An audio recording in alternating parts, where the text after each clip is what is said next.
Angry MGTOW here. And guess what? I got a copyright strike. What?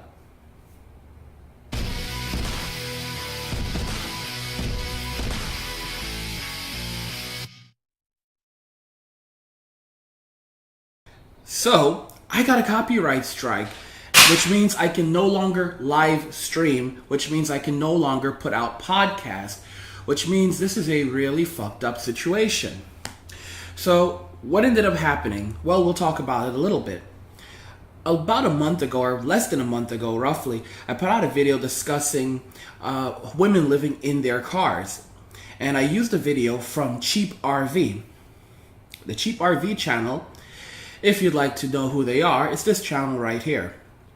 I used one of the videos which showed a woman living in a tiny car and gave an explanation of why her lifestyle was not optimal for the average American, especially the average American woman. Now, he ended up filing a copyright dispute against me, a copyright dispute saying that I infringed upon the content. As you know, on YouTube, it is very common practice to make response videos. So I've already gone ahead and I filed a counterclaim. Now, something very odd happened this time around. This is not the first time I've received a copyright strike on my account. In fact, it's actually the second. The first time I received the strike was from a woman named Monisha Rajesh, who made a comment on Twitter calling for the assassination of President Donald Trump. I used a picture from her Twitter profile, and she basically called it copyright infringement. I filed a counterclaim, and it took roughly about 3 weeks or more before the actual strike was removed from my account. Thankfully, though, during that time, I was still able to live stream. This time, however, YouTube has decided to disable live streaming on my account, which I find very, very odd. By disabling live streaming, I can no longer put out podcasts. Don't forget that my channel now exclusively consists of podcasts. In fact, on my homepage, you can find the times that I usually start releasing videos, or at least the times that I try to stick to. This is a podcast channel, so by literally shutting down my ability to live stream, they're essentially censoring me. And this has all been done as a result of CheapRvLiving. I find it rather interesting that now they're attempting to cut off my ability to actually put out content which can directly damage my views and my overall ability to produce content, since my entire channel now runs around podcast. I'm going to do my best to see if I can appeal to YouTube to restore live streaming while I'm waiting for the counter notification to be reviewed and hopefully go forward. Now, at this point, once YouTube reviews the counter notification, which I've submitted, they'll decide whether or not they'll pass that on to CheapRvLiving. In that event, then he'll have 10 days to respond. Upon responding, he'll have to basically let them know whether he'll have to review it, and then he'll also have to let them know whether or not he's going to proceed with a lawsuit against my channel for using the content. Now, keep in mind that these things are very few and far in between, and the video does fall into the segments of fair use. In fact, I went above and beyond in the actual intricacies of fair use, as I did give him credit for the production of the video. So anyone would know that this video was produced by CheapRvLiving. I did not remove any branding, any logos, didn't attempt to make it my own content, and in fact, in the title and the description of the video, I said this was a response to CheapRvLiving, and I believe I even linked to the original video, which is common practice, which is something that many other channels typically do not do. So for that reason, I find it very interesting that this actually happened, but I'm not going to stress over it, aside from the fact that I can no longer make podcasts. So if you see a reduction in number of videos that I'm putting out, or no videos at all, it would be for that reason.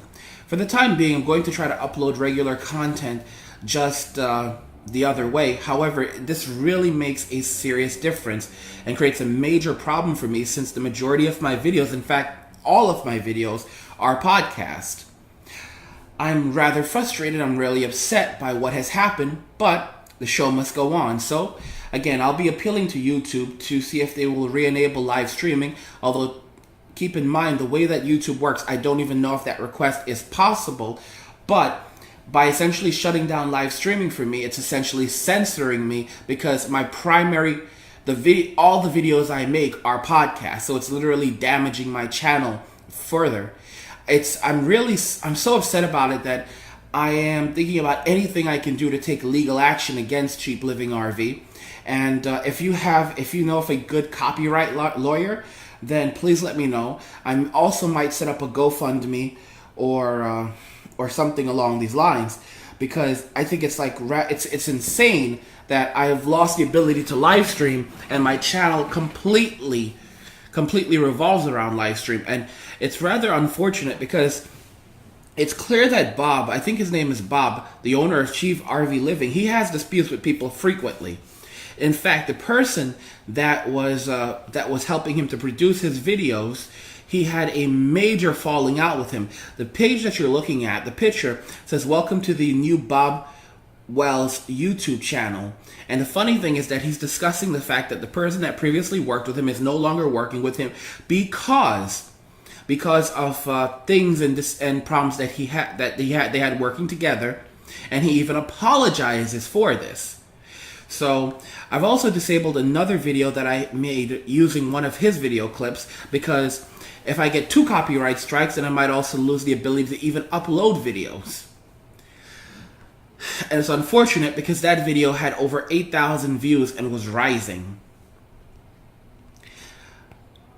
I don't know. I'm very frustrated. And again, if anyone has any other tips for me on how I can go about handling the situation, definitely let me know, because I've never seen this happen before. I've gotten a copyright strike before, I appealed it, and I was also able to continue live streaming, but this time YouTube decided to disable live streaming, which completely creates a major problem for my channel, because my entire channel revolves around live streaming. It's a 100% live streaming channel. If you know a good copyright lawyer, let me know. If you have any other tips on how I should handle the situation, if you're a major YouTuber, definitely let me know what you would suggest. I've gone ahead, I followed MGTOW 101's advice regarding how to dispute these claims, and I've submitted the claim based on the information that he provided. And I was as thorough as I could possibly be, because there's actually a very significant limit on the amount of words that you can actually send in your counter notification. It's like 4 or 5 lines, maybe, very short lines. Like, it's not many words. You basically have to be very, very thorough and to the point. I wouldn't even call it a paragraph. You can barely write a single paragraph. Probably 3 or 4 sentences, 5 or 6 max, if you're really, really careful. That's the total amount of space that you get to explain the reason why this is not a copyright violation. So let me know what you guys think. I might have to set up a GoFundMe to start a legal fund. I'm gonna have to do something at this point, because this is ridiculous. And I'm definitely going to have an attorney. I'm going to have a network or some. I do not want to sign with a network. I am not currently with a network. And when you're with a network, you end up having to follow all these rules and all this other crap. And you have to produce content based on the way they say. And I don't want to sell out. I have no reason to sign with a network. I have zero reason to become a part of a network. So that's something I really, really do want to avoid. I do not want to sign with a network, but I do need legal representation, which is just really upsetting. But anything costs money in this world. So, like I said, I'm thinking about if this goes further, I may countersue. I'm serious, because it is costing me. It's going to literally that's 10 to 15 days or more, potentially about 3 weeks, that I won't be able to make podcasts, assuming that I'm able to, that everything works out. And then the irony is, what this guy basically does this, and he doesn't get a copyright strike for it, or he doesn't get a strike for filing a false copyright claim. This is absolutely ridiculous. This is absolutely downright ridiculous, and you can't tell me that he doesn't understand the concept of fair use. And now my channel being disabled in this way, it really creates a problem. I'll do my best to continue putting out as many videos as I can, pre-filming them and just doing them on just re-uploading them. But this is really upsetting because it definitely damages my channel. And I'll keep you guys updated. You can tell I'm a bit flustered. I'm pissed. I'm really upset. I'm really upset right now. And I think about now. I kind of feel like what happened to Bering, and this is the reason why I yelled at CheapRvLiving MGTOW when he issued a community guideline strike against Bering, because I said to him, this isn't right. This is how someone works. You put a lot of work into this. It's not right that you do something like that. And it's just funny how people can use the system to try to censor others. And one of the things that YouTube points out is that you can't try to censor someone because they say something mean. Okay? You can't say, oh, they said something mean, so we're gonna we want that taken off. You can't do that. That goes against the terms of YouTube. And I'm just really frustrated. So let me know what you guys think. Let me know what you think about the idea of setting up a GoFundMe so I can get an attorney to look into this matter. And if you know any good, I'm going to start doing the research now to find a YouTube attorney. I know that there's a couple of suggestions out there. I'm going to start making some phone calls, and basically we'll go from there. But this is definitely really upsetting. It's really frustrating, and I'm definitely not going to take it laying down. I am going to do my very best to fight this as much as possible. I do expect it to be reversed because I did not infringe on this guy's copyright. It was completely under fair use. And the video I created was completely transformative in nature, as it was a full breakdown analysis of the original content. And there was additional content. The entire video did not comprise of his content. So yeah, we're gonna work towards dealing with this situation. We are not gonna take it laying down. And if you have any suggestions on how I can go about, or how I should go about dealing with the situation further, if you have any tips on copyright and dealing with this matter, let me know, because this is the first time I've had live streaming disabled. It's the first time I've had live streaming disabled, and I'm just utterly shocked because all my videos are podcasts. I make exclusively podcasts these days. And it's really different when you are pre-recording videos versus when you are doing a podcast. Podcasts are live, you are talking, you're interacting with your audience, it builds engagement. It's a very, very different thing. And I know it's funny because I can imagine that Bob from CheapRvLiving is probably sitting there just laughing right now, thinking that he is causing grief in my life. But it's perfectly fine, because again, I'm not going to take it laying down. I will do my very best to counter the claim. I'll do my very best to ensure that YouTube issues a copyright strike against this guy. And if it comes down to filing a lawsuit against him, I will, because I know you guys are going to say, well, that seems like it's going too far. I cannot make podcasts anymore. My entire channel is a podcast channel. It's a podcast channel. There may be people who don't like me. There may be people who don't agree with me, but there's no reason to try to censor me. It's funny. There are tons and tons of videos where people use my video and they analyze it, they chop it up, and that's fair use. That's fair use. And many of these people don't even credit me back.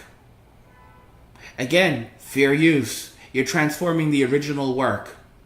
But in this case, this individual has decided that he's going to basically attempt to have my video pulled on the basis that, just because I used the content and I used it to provide a breakdown and analysis of the original video, he's saying that that's copyright.